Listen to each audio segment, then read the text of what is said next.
The first thing we should definitely do before moving any further is define a hormone. Hormones define the endocrine system.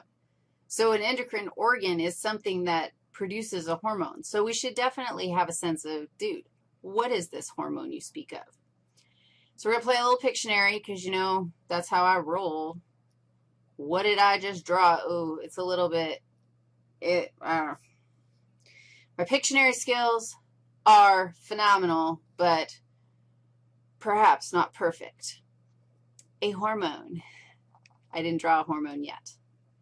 The hormone is a chemical dumped into the, now you know what I just drew, blood.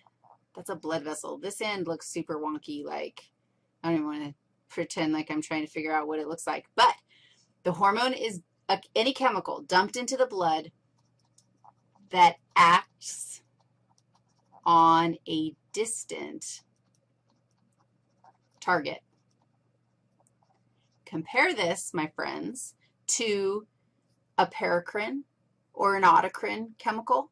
And those are chemicals produced by cells that are dumped out into the universe, but they're not dumped into the blood, and they don't act on a distant target. They're dumped into the interstitial fluid, and they act autocrines on themselves or paracrines on their neighbors. So a hormone has to be dumped into the blood. And hormones, okay, I just spent the entire last section telling you that hormones were really general and that their action was really general. But now I'm going to tell you something a little bit different because I want you to appreciate the fact that, yeah, they're general. It's not like the neuron, which, okay, I can't help it. I just have to draw you a picture here. Here's my neuron. Here's the axon. And here's the axon terminal. This is where the neurotransmitter in a neuron is dumped into a synapse where it affects or causes action at a single cell.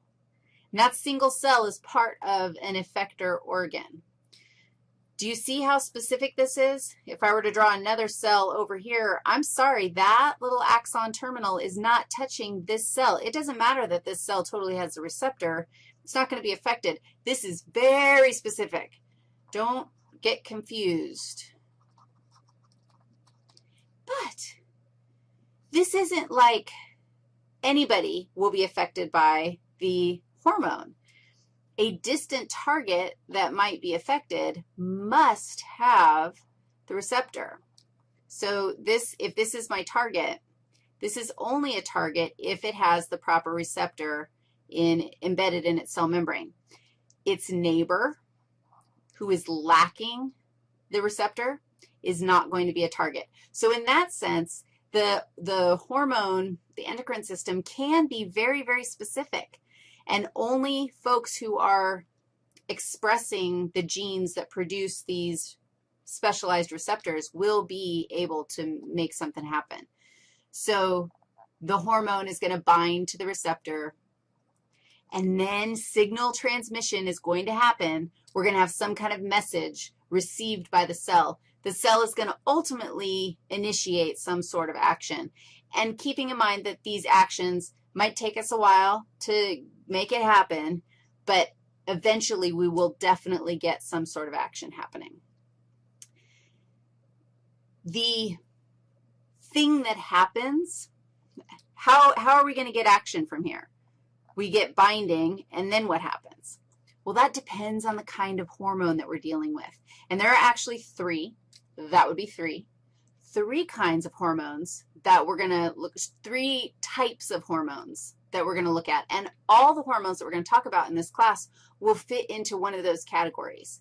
And so we can basically learn the general categories. Okay, this kind of hormone acts like this. This kind of hormone acts like this. And then once we know, oh, well, progesterone is this kind of hormone, then we kind of know the action that that hormone is going to take. We're going to start out with steroid hormones. Coming at you.